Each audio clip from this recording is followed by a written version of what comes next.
నమస్తే కిరణ్ టీవీ భక్తి ప్రేక్షకులకి స్వాగతం. ప్రస్తుతం మనతో పాటు ఉన్నారు ప్రముఖ ఆధ్యాత్మికవేత్త వాస్తు జ్యోతిష్య నిపుణులు నానాజీ పట్నాయక్ గారు. నమస్కారం సార్. శ్రీమాత్రే నమః. సార్, శని త్రయోదశి కూడా వస్తూ ఉంది.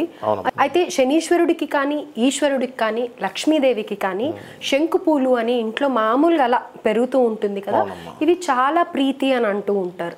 అయితే ఈ పూలతో పూజ చేస్తే నిజంగానే ఆ దేవుళ్ళని, ఈ ముగ్గురు దేవుళ్ళని ప్రసన్నం చేసుకోవచ్చు అంటారా? వీటి ప్రాముఖ్యత ఏంటి, ఎలా పూజ చేసుకోవాలి అని అంటారు? తప్పకుండా అమ్మ. ఫస్ట్ ఆఫ్ ఆల్ మనం శని త్రయోదశి అనగారు అందరూ చేసేది ఏంటంటే, వాళ్ళకి ఏలినాడు శని, అష్టమి శని, అర్ధాష్టమి శని ఉండగానే వెళ్ళి శని భగవానుడి దగ్గర పూజ చేయించుకోవడము, తత్సంబంధించినవి చేసుకొని తైలాభిషేకము చేసుకొని వస్తారు. అయితే మీరు ఇప్పుడు అన్నట్టుగా లక్ష్మీదేవి, ఈశ్వరుడు అనేటువంటి ఒక విషయాన్ని చెప్పారు మీరు. 100% ఆ రోజు కనుక ఈశ్వరుడికి లక్ష్మీదేవికి కూడా పూజ చేసుకుంటే చాలా మంచిది. అయితే ఇక్కడ మనం అర్థం చేసుకోవాల్సిన విషయం, ముఖ్యమైనటువంటి విషయం ఉంటుంది. త్రయోదశి ఏ రోజు వస్తే ఆ రోజు ఆ దేవతా స్వరూపం, ఆ గ్రహ ఆరాధన చేసుకుంటే ఇంకా మంచిది. ఎందుకంటే త్రయోదశి తిథి మీ యొక్క పూర్వజన్మ పాపం, 3 జన్మల పాపములు తీసేయడానికి తోడ్పడుతుంది. అందులో ముఖ్యంగా శని త్రయోదశిని ఎందుకు ఎక్కువ మంది ఇష్టపడతారు అంటే, చేయడానికి ఎక్కువగా ఎందుకు ప్రాధాన్యత చూపిస్తారంటే, మనం చేసినటువంటి కర్మను అందించే గ్రహము శని భగవానుడు. ఆ శని త్రయోదశి నాడు కనుక చేస్తే పూర్వజన్మల్లో మనం 3 జన్మల్లో చేసినటువంటి కర్మ తొలగుతుంది అనేటువంటిది.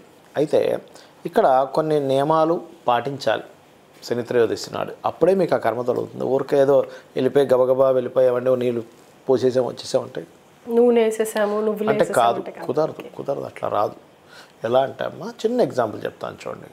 ఒక మనిషి మనల్ని నమ్మి ఒక వరం ఇవ్వాలంటే, ఒక హామీ ఇవ్వాలంటేనే మనిషిని ఎంతో అబ్జర్వ్ చేస్తే కానీ ఇవ్వడు.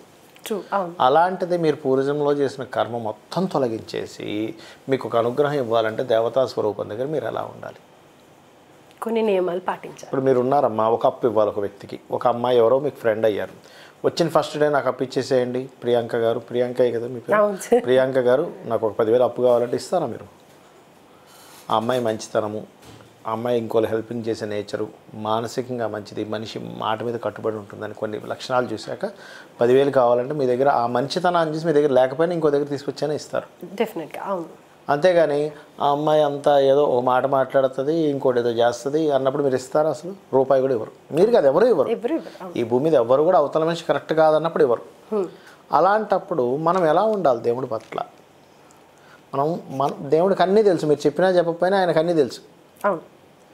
అలాంటప్పుడు మీరు ఎలా ఉంటే భగవంతుడు మీకు అనుగ్రహిస్తాడు అనేది ఒక లెక్క ఉంటుంది దానికి.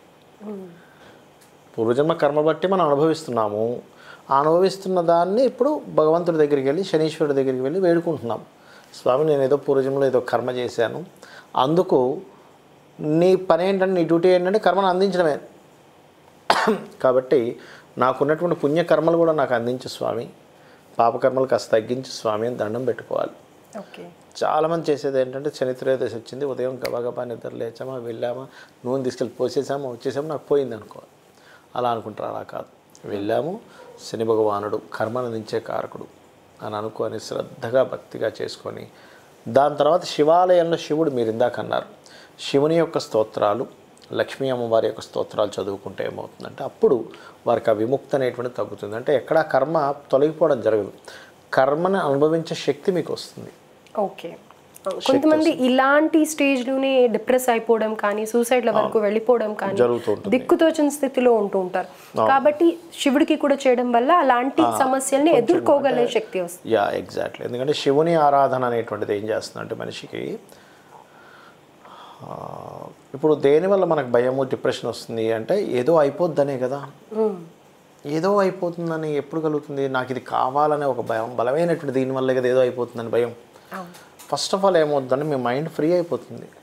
సరే ఏమిటి, ఏమైపోతుంది మహా అంటే ఏమైపోతుంది, ఇంతకు మించి అవ్వదు కదా అనే ఒక స్టేట్ ఆఫ్ మైండ్లోకి వెళ్తుంది. నేను ఎప్పుడూ ఒకటే చెప్తాను, చాలామంది క్లయింట్స్ నాకు బాధలతో ఫోన్ చేస్తుంటారు కదా, అవునమ్మా సరే ఇప్పుడు నువ్వు చదువుకోలేదు, స్టూడెంట్స్ ఫోన్ చేస్తుంటారు ఒక్కోసారి, సార్ నాకు తక్కువ మార్క్స్ వస్తాయని డౌట్ వస్తుంది, ఎగ్జామ్ రాసాను కానీ ఏమైపోతుందమ్మా మహా అంటే, నీలాగే తక్కువ మార్కులు వచ్చేవాళ్ళు చాలామంది ఉంటారు. నీకు ఫస్ట్ ర్యాంక్ రావాల్సిన సెకండ్ ర్యాంక్ వచ్చింది అనుకో, ఏమైపోతుంది? ఇప్పుడు కొంపలే మునిగిపోవుగా. నువ్వు కష్టపడ్డావు, నువ్వు ఎఫర్ట్ నువ్వు పెట్టావు, ఏమైపోతుంది, మహా అంటే ఏమైపోతుంది, ఈ దేశం సీఎం వచ్చి లేదా పిఎం వచ్చి నేను అంటాడేమైనా. కాకపోతే నువ్వు ఒక ఎక్స్పెక్టేషన్ పెట్టుకున్నావు, మీ ఇంట్లో వాళ్ళు ఎక్స్పెక్టేషన్ పెట్టుకున్నారు, దానికి కొంతసేపు డిసప్పాయింట్ ఉంటుంది. మార్క్స్ లిస్ట్ వచ్చిన ఒక రోజు 2 రోజులు వారం రోజులు డిసప్పాయింట్ ఉంటుంది, దాని తర్వాత నార్మలేగా. ఈ భూమి మీద చాలామంది పుట్టారు, ఫస్ట్ ర్యాంక్ వచ్చిన వాళ్ళు, సెకండ్ ర్యాంక్ ఫెయిల్ అయిన వాళ్ళు అంతమంది ఉన్నారు. ఫెయిల్ అయిపోయిన పరిస్థితి ఏమిటి, చక్కగా ఆడుకుంటున్నాడు, వెళ్ళి మళ్ళీ ఎగ్జామ్ రాసి వస్తున్నాడు. నువ్వు సెకండ్ ర్యాంక్ వస్తున్నానేమో అని భయం ఎందుకు నీకు? అలాగే ఉద్యోగం, వివాహం, అనారోగ్యం చేసిందని ఇట్లా చాలామంది భయపడుతూ ఉంటారు. నేనేమంటానంటే కాలంలో మార్పు ఈ సహజం, ఎప్పటికీ ఇది ఇలా ఉండదు. ఇలా ఉండని దాని గురించి నువ్వు ఎందుకు బాధపడతావు? మనకి శ్రీకృష్ణ పరమాత్మ నేను ఒకసారి ధర్మరాజు అడుగుతాడు, కృష్ణ నేను నా స్థితి బాగోలేనప్పుడు వెంటనే నాకు మంత్రం ఇవ్వు. అది ఎలా అంటే ఆ మంత్రం చూసుకుంటే వెంటనే నాకు ఒక ఫీల్ కలగాలి, అబ్బా నిజమే కదా అనేటువంటి ఆ మంత్రం మోటివేషన్ కలగాలి ఇవ్వు అంటే ఆయన ఒకటి రాసిస్తాడు పత్రం మీద, ఇది ఇలాగే ఉండదు అని రాసిస్తాడు. అని చూసుకుంటాడు, బాధల్లో ఉన్నాడు అనుకోండి, ఇది ఇలాగే ఉండదు, నిజమే ఇది ఇలా ఉండదు కదా. కాబట్టి ఏంటంటే ఇది ఇలాగే ఉండదు అనే విషయం గుర్తుపెట్టుకోవాలి ఎప్పుడు కూడా. ఎటువంటి సిచ్యువేషన్ అనేది ఇది ఇలా ఉండదు, మన వయసు మారిపోతుంది, సిచ్యువేషన్స్ మారిపోతాయి, ఆస్తులు అంతస్తులు వాళ్ళు బళ్ళు అవుతాయి, బళ్ళు వాళ్ళు అవుతాయి. కాబట్టి ఉన్న స్థితిని ప్రతి సెకండ్ని చక్కగా ఇదంతా ఈ విశ్వాన్ని ఈ నేచర్ని మొత్తం సృష్టించినటువంటి ఆ పరమాత్మను తలుచుకుంటూ మన పని మనం చేసుకుంటూ వెళ్ళిపోవాలి. శనిత్రయోదశి నాడు ప్రత్యేకంగా ఏంటంటే శని పూజతో పాటు పశువులకి అంటే గోవులకి బెల్లం తినిపించడము, అంటే ఇప్పుడు కుక్కలు ఉన్నాయి, కుక్కలకి ఏవో బిస్కెట్స్ వేయడము, గోవులకి బెల్లం తినిపించడము, ముసలి వాళ్ళు బాగా ఏజ్డ్ పర్సన్స్ ఉంటారు కదా వాళ్ళకి ఏదైనా సేవ చేయడము, మీకు ఏదైనా పని చేసే వాళ్ళు ఉంటారు, కొంతమంది ఇంటికి పని వాళ్ళు వస్తుంటారు, రకరకాల వాళ్ళు ఉంటారు, వాళ్ళకి ఏదైనా సంతోషపరచడానికి ఏదైనా ఇవ్వడం. వీళ్ళందరూ ఎందుకు శని భగవాన్ ఉంటాడు అంటే కృషికారకుడు, శని కష్టానికి కారకుడు. అందుకే చూడండి ఎవరికైనా శని అంతర్దశలు వచ్చినప్పుడు ఎక్కువ వర్క్ చేస్తారు, ఒకటి కష్టమైనా వస్తుంది లేదా వర్క్ అయినా చేస్తూ ఉంటారు వాళ్ళు. అందుకే నేనేం చెప్తానంటే అమ్మ మీకు ఏలినాడు శని, అర్ధాష్టమి శని, అష్టమి శని వచ్చిందా మీరు ఖాళీగా ఉండకండి అని చెప్తాను. పని చేయండి, కంటిన్యూ వర్క్ మీద ఉండండి, శని ప్రభావం తగ్గిపోతుంది. ఆయన కష్టాన్ని కృషిని ఇచ్చేవాడుగా, మీరు ఆల్రెడీ ఆ పనిలోనే ఉన్నారు. ఇప్పుడు ఒక టీచర్ వచ్చి అందరినీ గోడకుచ్చేయండి అన్నది, ఆల్రెడీ ఎవరితో వేయించాలి ఆయన ఆల్రెడీ గోడకుచ్చి వేసే ఉన్నాడు అనుకోండి, ఏం చెప్తాడు ఇంకా ఆల్రెడీ వేసే ఉన్నాడుగా, మళ్ళీ ప్రత్యేకంగా. అలాగే మనం కష్టపడుతూ ఉన్నామంటే ఆయనకు ప్రత్యేకంగా కష్టమేమి ఇవ్వడు ఆయన.